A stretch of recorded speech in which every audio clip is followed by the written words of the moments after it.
The text came through at 6:47 p.m. on a Tuesday, right as I was leaving our offices in Palo Alto after a 16-hour day. Marcus, Lily, about the wedding next month. We need to talk. I stopped walking, standing in the middle of our lobby with its floor-to-ceiling windows overlooking the Stanford campus in the distance. My CTO, Raj, was beside me discussing the latest algorithm improvements. Give me a second, I told him, opening the full message. Marcus, Emma and I have been talking about the guest list. Her colleagues from the Times are coming, along with some pretty high-profile journalists. She won a Pulitzer, Lily. This is a big deal for her career. You work in tech support or IT or whatever. It's just not the same level. We think it would be better if you skipped the wedding. Less awkward for everyone. We'll do dinner when we get back from the honeymoon. I read it twice. Then a third time. Raj noticed my expression. Everything okay? My brother just uninvited me from his wedding. What? Why?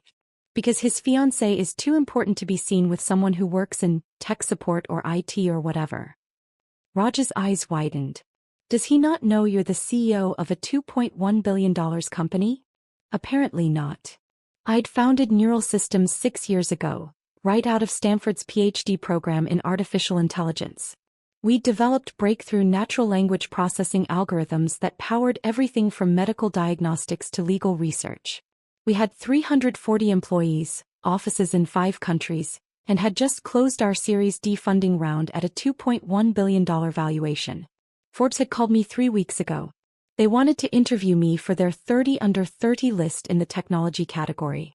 The interview was scheduled for next week. My brother Marcus, 2 years older than me, was a marketing director at a mid-sized pharmaceutical company in New York. He made good money, had a nice apartment in Brooklyn, and was engaged to Emma Chin, an investigative journalist for the New York Times who'd won a Pulitzer Prize last year for her series on housing discrimination. I'd met Emma exactly twice. Once at their engagement party 8 months ago, where she'd been charming but distracted, already fielding calls from her editor. Once at a family dinner where she'd spent most of the meal on her phone fact-checking sources for a story. Both times when Marcus introduced me he'd said, "This is my little sister Lily. She works in tech." That was it. Just works in tech. He'd never asked what I did specifically. Never visited my office. Never looked at Neural Systems' website. Never bothered to Google me. To be fair, I'd never corrected him. When I'd first started the company, I told the family I was working on a startup. When we got our first major client, I'd said, the company is doing well. When we raised our Series A, I'd mentioned we'd gotten funding. But I'd never sat Marcus down and said, I'm the CEO and founder of a rapidly growing AI company. Why would I? He'd never asked. I typed a response to his text. Me, understood. Congratulations on the wedding. Nothing else. No explanation. No argument. Just acknowledgement. Marcus didn't respond. Raj was still looking at me with concern. Are you okay? Yeah. I pocketed my phone. What were you saying about the algorithm improvements? We talked about work for another 20 minutes, then I drove home to my apartment in Mountain View. It was small. 1 bedroom, nothing fancy. I'd bought it when the company was still struggling and I'd never bothered to upgrade. Most of my money was reinvested in Neural Systems or sitting in investments I barely paid attention to. That night I lay in bed thinking about Marcus. About how he'd always been the golden child. Popular, athletic, conventionally successful. I'd been the weird one. Obsessed with computers, more comfortable with code than people, always buried in research papers. Our parents had loved us both, but they'd understood Marcus better. When he'd gotten into Columbia for undergrad, they'd thrown a huge party. When I'd gotten into Stanford's PhD program with a full fellowship, they'd said, "That's nice, honey, but when will you be done with school?" They'd come to Marcus's college graduation. They'd missed my PhD defense because it conflicted with Marcus's company's annual retreat where he was receiving an award for marketing excellence. I'd stopped expecting them to prioritize me a long time ago. But being uninvited from my brother's wedding because I wasn't accomplished enough? That was new. The Forbes interview was scheduled for the following Tuesday at 10 a.m. They were sending Emma Chin to conduct it. I didn't realize this until Monday afternoon when my assistant, Kelly, forwarded me the confirmation email from Forbes. Your interview tomorrow is with Emma Chin from the New York Times, Kelly said, poking her head into my office. She won a Pulitzer last year. This is a big deal. My stomach dropped. Emma Chin, are you sure? Yes, is right here. She's doing a series of profiles for Forbes on young tech leaders. You're one of 6 people she's interviewing. Kelly smiled. You should be excited. This is going to be huge for the company. I stared at the email. Imagine. My brother's fiancée, who thought I worked in IT support. I should have canceled. Made up an excuse. Rescheduled. But something in me, pride maybe, or stubbornness, or just exhaustion with being invisible, made me leave it. I wanted to see her face when she realized. Tuesday morning arrived cold and bright. I dressed carefully in what I thought of as my CEO uniform. Tailored black pants, a silk blouse, a structured blazer. I wore my Stanford PhD ring and simple diamond studs my grandmother had given me. I looked successful. Professional. Like someone who ran a $2.1 billion company. Emma arrived at 9:58 a.m. Kelly escorted her to our main conference room on the 3rd floor. Through the glass walls, I watched Emma set up her recording equipment, arrange her notes, check her phone. She looked polished in a way I'd never quite mastered. Perfect hair, designer dress, expensive bag. She looked like someone who'd won a Pulitzer Prize. Someone important enough that my brother would uninvite his own sister from his wedding to avoid embarrassing her. At exactly 10 a.m., Kelly knocked on my office door. Miss Parker, Miss Chin is ready for you. I stood, grabbed my tablet with notes about Neural Systems' recent achievements, and walked to the conference room. Emma looked up as I entered, her professional smile in place. Miss Parker, thank you so much for making time. I'm Emma Chin from... She stopped mid-sentence. Her smile froze. Her eyes went wide. Lily. Hello, Emma. What are you? Why are you? She looked at her notes, at me, back at her notes. I'm here to interview Lily Parker, CEO of Neural Systems. That's me. But you're Marcus's sister. Marcus's sister Lily, who works in tech support. I work in tech, I corrected gently. I never said tech support. That was Marcus's assumption. Emma sat down slowly, her polished composure cracking. You're the CEO. You're Lily Parker, the Lily Parker who founded Neural Systems. Yes. The company valued at $2.1 billion. As of our Series D close, yes. The company that Forbes called the most innovative AI startup in Silicon Valley. They were very generous with that assessment. Emma just stared at me. Then she looked at her notes again as if they might have changed. My producer gave me your bio. You have a PhD in AI from Stanford. You published 12 papers before you were 25. You hold 17 patents. You were named one of MIT Technology Review's Innovators Under 35. 18 patents now, actually. We just got approval on the latest one. And Marcus thinks you do tech support. IT support, I think, was his exact phrase. Tech support or IT or whatever. Emma closed her eyes. When she opened them, she looked genuinely distressed. Oh my God. When he uninvited you from the wedding, he said, she stopped. He said you'd won a Pulitzer and I worked in IT. That it wasn't the same level, I finished for her. You knew? He told you that. He texted me last Tuesday. Emma put her head in her hands. I didn't know. He told me his sister couldn't make the wedding because of work conflicts. He said you felt uncomfortable around his professional friends. He made it sound like you were shy and preferred to keep to yourself. I am shy, I said. That part's true. But I didn't uninvite myself. No. He uninvited you because he's an idiot who doesn't know his own sister is more successful than both of us combined. I sat down across from her. Should we do the interview? I can't. Emma looked at me helplessly. Lily, I'm supposed to be interviewing you about your groundbreaking work in AI, about building a billion-dollar company before 30, about being a woman in tech. And all I can think about is that my fiancé is such a self-absorbed ass that he doesn't even know what his own sister does for a living. He's not self-absorbed. He's never been interested in my work.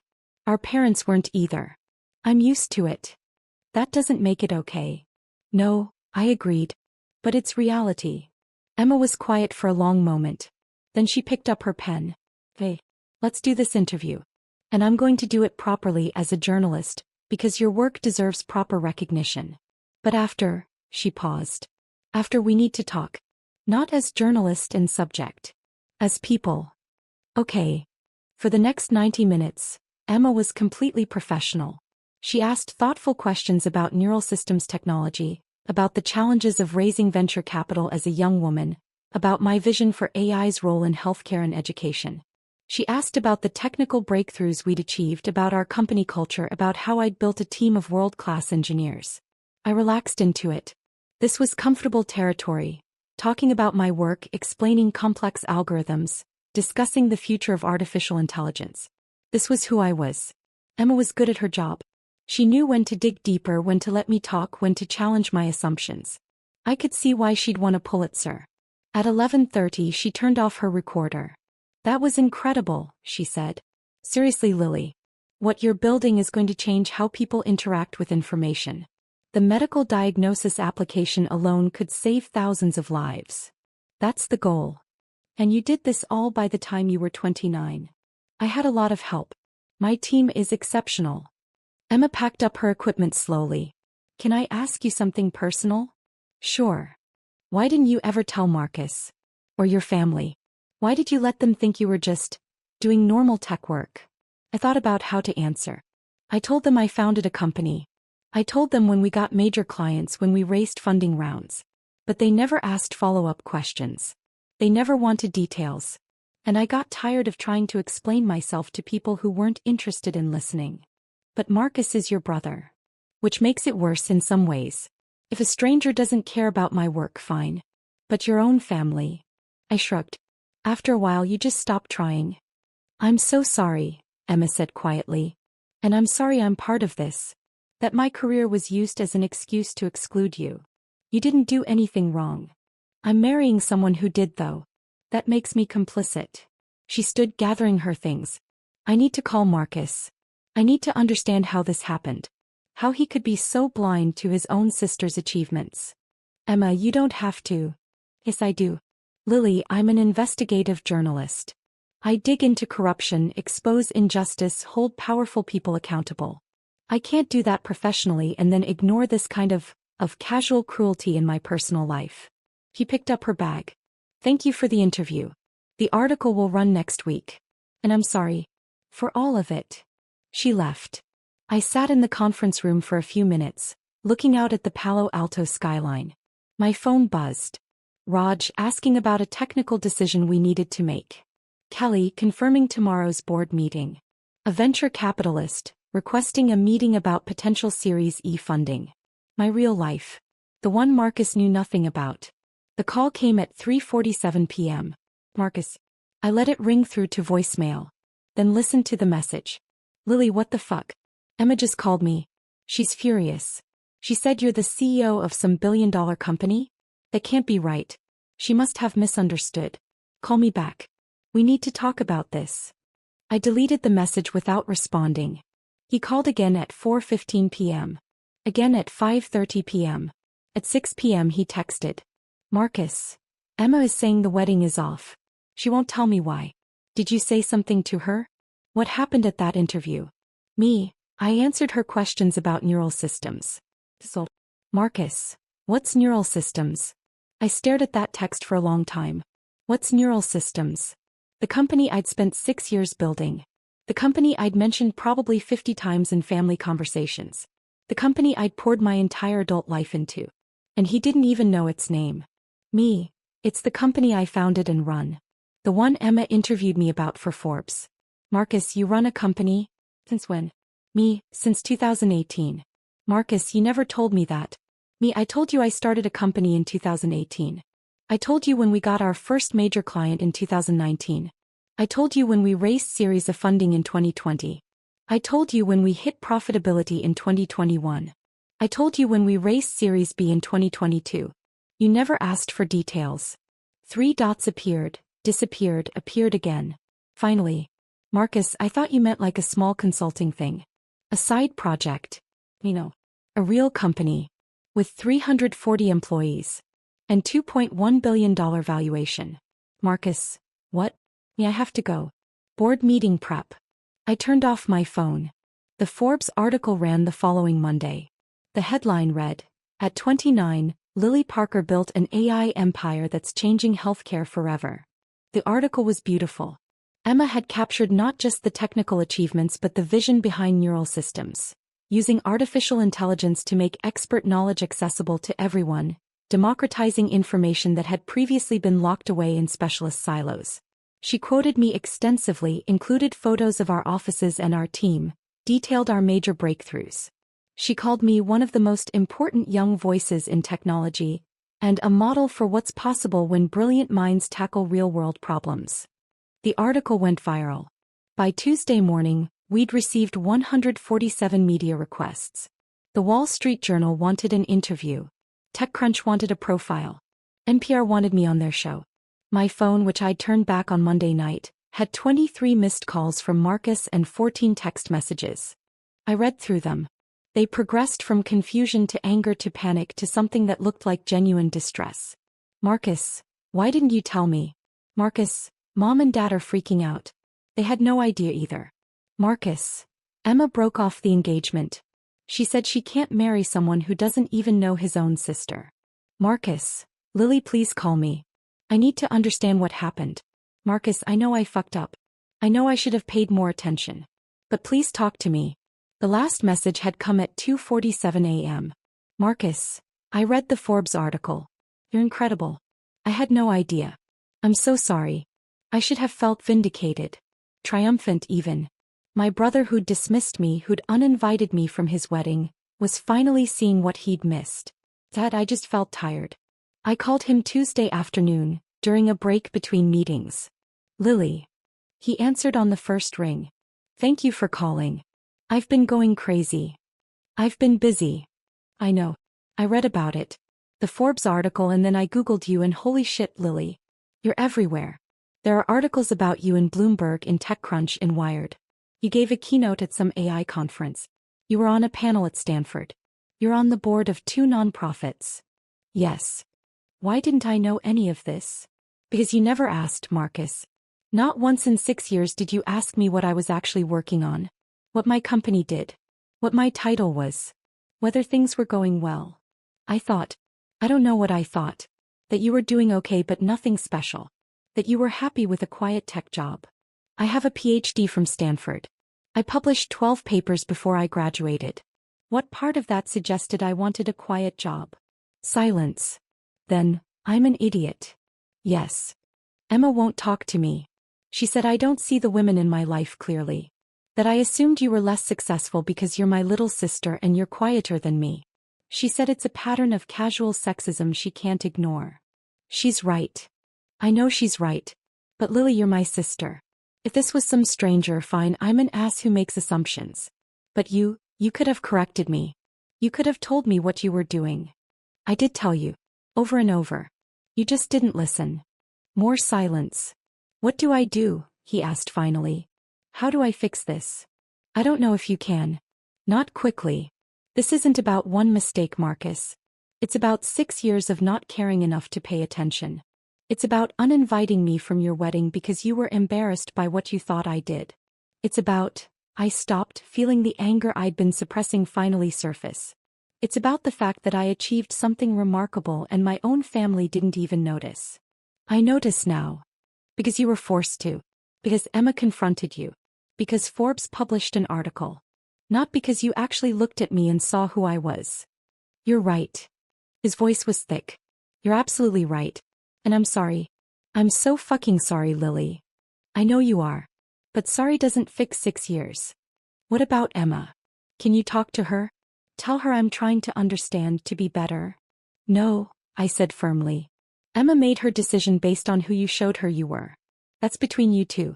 I'm not going to advocate for you when I'm not sure you've actually changed. I have changed. Reading about your work, seeing what you've built. That's not change, Marcus. That's just finally having information. Change is recognizing why you didn't have that information. Why you never sought it out. Why you made assumptions about your sister's life and never questioned them. He was quiet for a long time.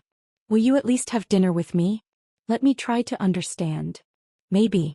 Eventually. Right now, I have a company to run and about 100 media requests to handle because Forbes called me one of the most important young voices in technology.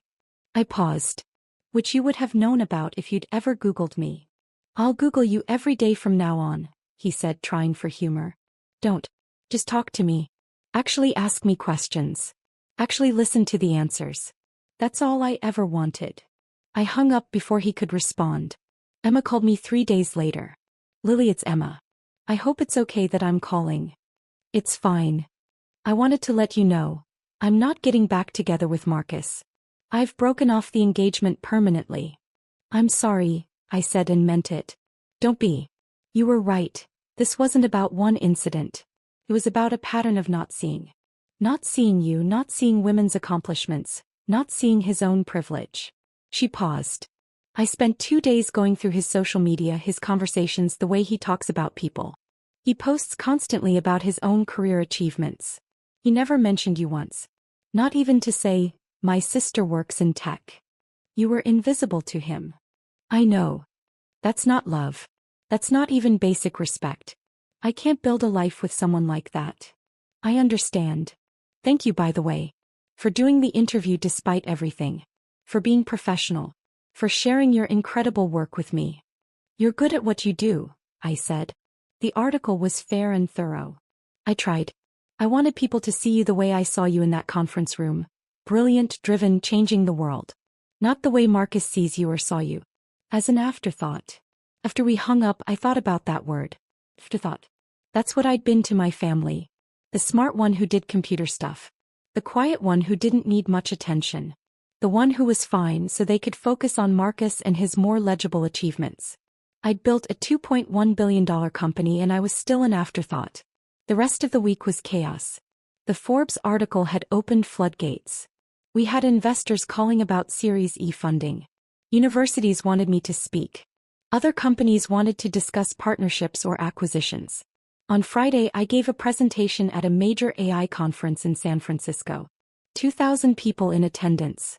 I talked about Neural Systems' medical diagnostic tool, about how our algorithms could analyze patient symptoms and medical histories to suggest diagnoses that human doctors might miss.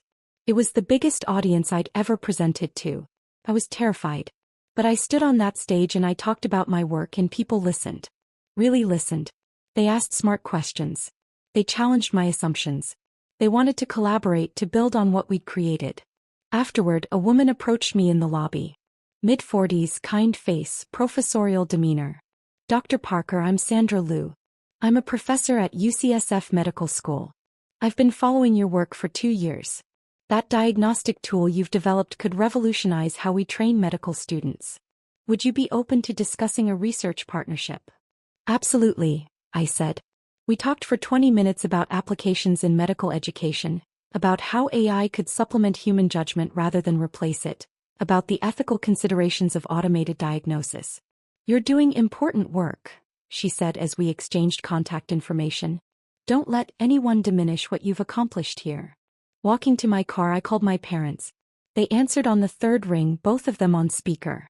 Lily, we were just talking about you, Mom said. We read the Forbes article. We had no idea you were doing so well. I've been telling you about the company for 6 years. Well, yes, but you never said it was this big. $2.1 billion? That's like Mark Zuckerberg money. It's really not. We're not Facebook. Still. Our daughter, the CEO. Dad's voice was warm. Proud. We're telling everyone. The neighbors, our friends, everyone. Did you tell them you didn't know what I did until Forbes published an article? Silence. Lily, Mom said carefully, that's not fair. You were always so private about your work. I wasn't private. I was available. You just never asked. More silence. You're right, Dad said finally. We didn't ask. We should have. We're sorry. It was something. Not enough, but something. Marcus is devastated, Mom added. Emma broke off the engagement. He says it's because of what happened with you. It's because of how Marcus treated me. There's a difference. He's your brother. Can't you forgive him? Eventually, maybe. But not until he understands what he did wrong. Not until he actually sees me. We see you, Dad said. We're proud of you. We always have been. You're proud now that Forbes validated me. You're proud now that you have something to brag about to your friends. But when I was doing the hard work, when I was building this company from nothing, struggling through the early years, you didn't care then. That's not true. It is true. When I told you we'd raised our Series A, you asked when I was going to get a real job. When I told you we'd hit profitability, you changed the subject to Marcus's promotion. When I told you we'd raise Series B, you asked why I wasn't dating anyone. My voice was steady but my hands were shaking. I love you both. But you've never cared about my work. You've cared about whether my work made me acceptable by your standards.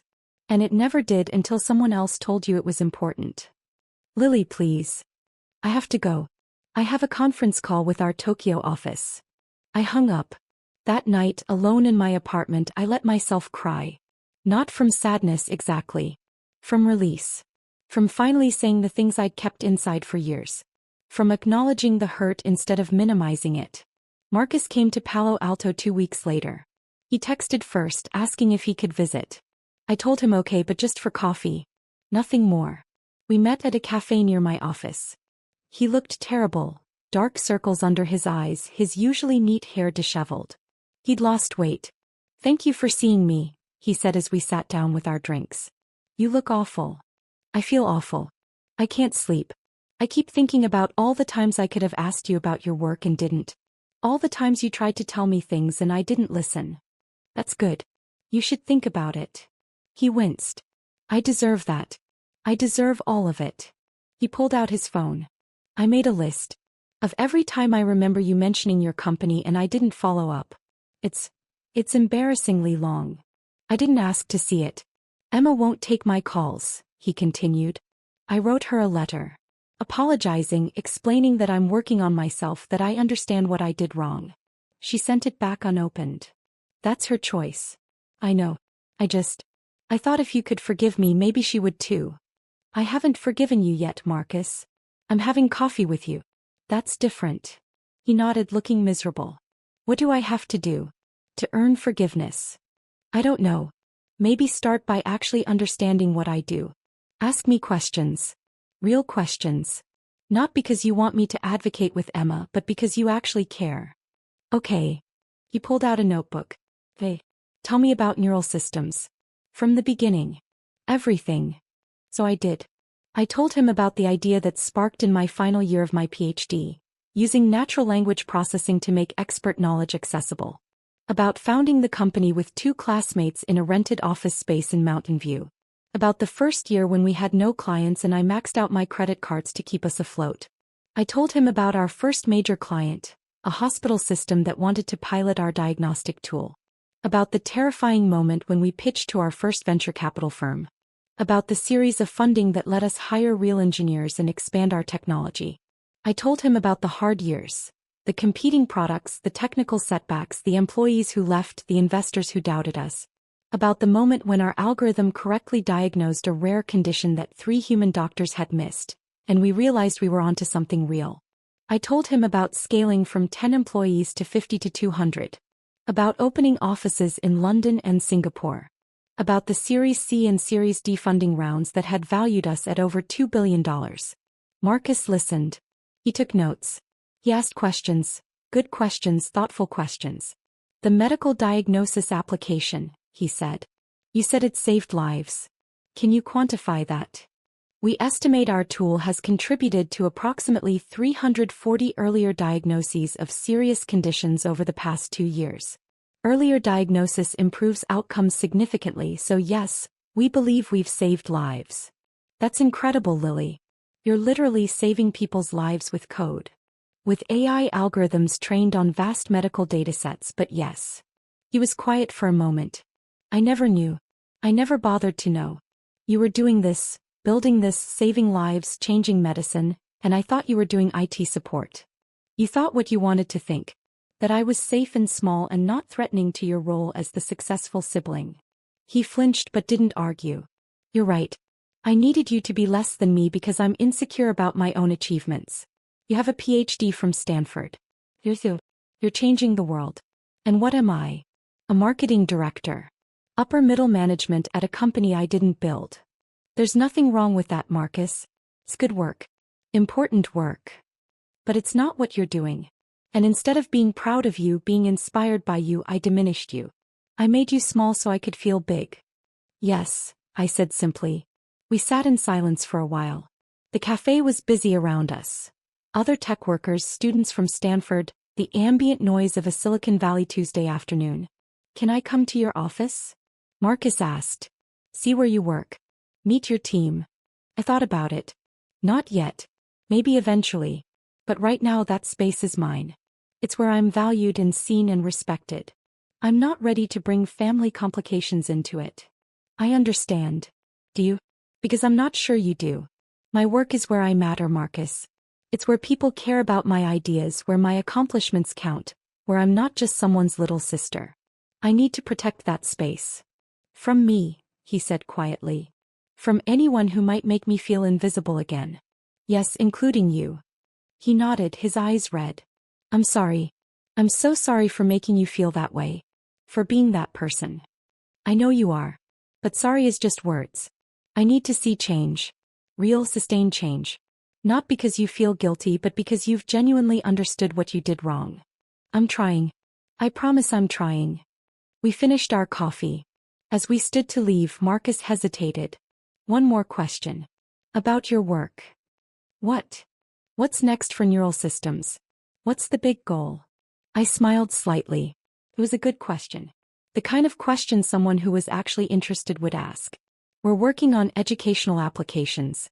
Imagine an AI tutor that can adapt to each student's learning style, that can explain complex concepts in multiple ways until something clicks. Democratizing not just medical knowledge but all knowledge. That could change everything. Especially for kids in underfunded schools. That's the goal. Equity through technology. That's amazing. He paused. Can I follow your work? Read about what you're doing? I promise not to be weird about it or use it as an excuse to contact you constantly. I just want to know. I want to actually see what you're building. Hey, I said. We have a blog where we post about new developments. You can subscribe to that. I will. Thank you. We walked out into the sunlight. Marcus headed toward his rental car. I turned back toward my office. Lily, he called. I turned. I'm proud of you. I should have said it years ago. I should have said it every time you told me about the company. But I'm saying it now. I'm so proud of you. It was what I'd wanted to hear for years. But hearing it now after everything, it felt hollow. Like receiving an award from someone who'd never watched your performance. Thank you, I said. But I don't need you to be proud of me, Marcus. I need you to see me. There's a difference. I walked away. 3 months later, Emma called me again. Lily, I hope I'm not overstepping. But I wanted you to know. I'm working on a longer piece about women in tech for the Times. I'd like to include you if you're willing. What's the angle? How the tech industry sees women versus how it should see them. About accomplishment that goes unrecognized because it doesn't fit expected narratives. About what it takes to succeed when you're constantly underestimated. She paused. About being invisible to the people who should see you most clearly. That's personal. It is. But I think it's important. And I think your story could help other women who feel unseen. I thought about all the young women in STEM programs, working twice as hard for half the recognition. About the brilliant engineers on my team who told me about being dismissed by professors, investors, even family members. Hey, I said. Let's do it. The article ran in the New York Times Magazine 2 months later. Emma had interviewed dozens of women in tech, but my story anchored the piece. The PhD from Stanford who built a billion-dollar company while her own family thought she did IT support. The response was overwhelming. I received hundreds of emails from women sharing their own stories of being underestimated, overlooked, dismissed. From daughters whose parents didn't understand their work. From sisters overshadowed by brothers. From women who'd achieved extraordinary things and still felt invisible. I responded to as many as I could. Shared resources, made connections, offered advice. One email stood out. It was from Marcus. Subject: I read the article. Lily. I read Emma's piece in the Times. Seeing our story in print from your perspective made me realize how much damage I did. Not just by uninviting you from the wedding, but by years of not seeing you. I've been going to therapy. Working on why I needed you to be less successful than me. Why I made assumptions instead of asking questions. Why I valued conventional achievement over actual accomplishment. It's hard work. I'm not fixed. But I'm trying. I don't expect forgiveness. I don't expect a relationship like we had before. We never really had a relationship where you were fully seen. But I want you to know I see you now. I read about your work. I follow neural systems. I'm learning about AI so I can understand what you're doing. Not because I feel guilty but because you're my sister and you're remarkable and I want to know who you actually are. I'm proud of you. Not because Forbes told me to be. But because I've done the work to understand what you've built, what you've overcome, what you're trying to change about the world. I love you. I'm sorry it took me so long to show it. Marcus. I read it 3 times. Then I called him. Lily, he answered surprised. I didn't expect you to call. I read your email. You're in therapy? Yeah. Twice a week. It's helping. I'm starting to understand why I did what I did. Why I needed you to be small. And it was about me, not you. About my own insecurity.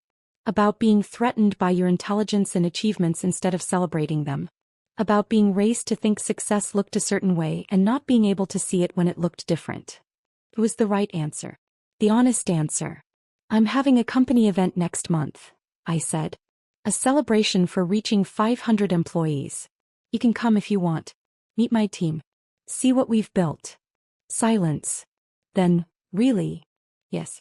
But Marcus, if you come as my brother who's trying to understand, not as someone who already knows everything. You listen more than you talk. You ask questions. You stay humble. I can do that. I want to do that. Hey, I'll send you the details. Thank you, Lily. Thank you for giving me another chance. Just don't waste it. The company celebration was held at our Palo Alto headquarters. 500 employees, plus partners and families. We'd rented out the entire building, set up a stage for speeches, brought in catering, created an atmosphere of joy and accomplishment. I gave a speech about what we'd built together, about the lives we'd changed, about the future we were creating. About how Neural Systems wasn't just a company, it was a mission to democratize knowledge, to make expertise accessible, to level playing fields that had been tilted for too long. The team cheered. These people knew me, valued me, saw me clearly. Marcus stood in the back watching. I saw him taking it all in. The scale of what we'd built, the diversity of our team, the genuine affection people had for each other and for the work. After my speech, Raj pulled me aside. Your brother's here.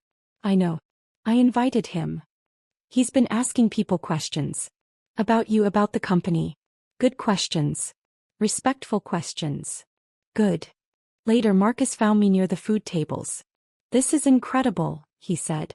The energy here, the people, they really believe in what you're doing. They should. We're doing important work. I know. I understand that now. Really understand it. He looked around. I talked to your CTO, Raj. He told me about the medical project, about the lives you've saved. He showed me some of the code. I didn't understand most of it, but he walked me through how it works. Lily, it's brilliant. You're brilliant. I've always been brilliant, Marcus. You just never looked. I know. And I'm sorry. I'll keep being sorry for the rest of my life. He paused. But I'm also going to be better. I'm going to be the brother who sees you, who celebrates you, who understands what you're building here. I looked at him, really looked. He was trying. It showed in the thoughtful questions, in the notebook he'd been carrying around, in the way he listened to my employees talk about their work. Keep showing up, I said. Keep trying. Keep asking questions. That's all I need. I will. I promise. Across the room I saw Emma. She'd come as a guest of one of my engineers who she'd interviewed for a follow-up piece.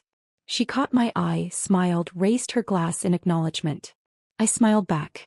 Later that night, after everyone had left, I stood in my office looking out at the Stanford campus in the distance. The university where I'd discovered my passion for AI. Where I'd built the foundation for everything that came after. I'd built a company worth $2.1 billion.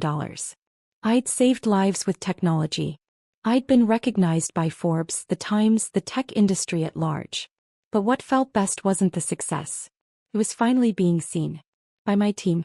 By my peers. By journalists like Emma who took the time to understand. And now, slowly, by my family. It wasn't the ending I'd imagined when Marcus uninvited me from his wedding. It wasn't clean or dramatic or perfectly resolved. But it was real. And real was enough. My phone buzzed. A message from Marcus. Marcus, thank you for letting me come tonight. For letting me see who you really are. I won't waste this chance. Good. See you at Sunday dinner at Mom and Dad's? Marcus, I'll be there. And I promise, I'll tell them about your work properly. No more Lily does tech stuff. The real story. Me, they won't understand half of it. Marcus, then I'll help them understand. That's what family does. I smiled and pocketed my phone. That's what family does. When they're really trying. When they're really seeing you. Finally,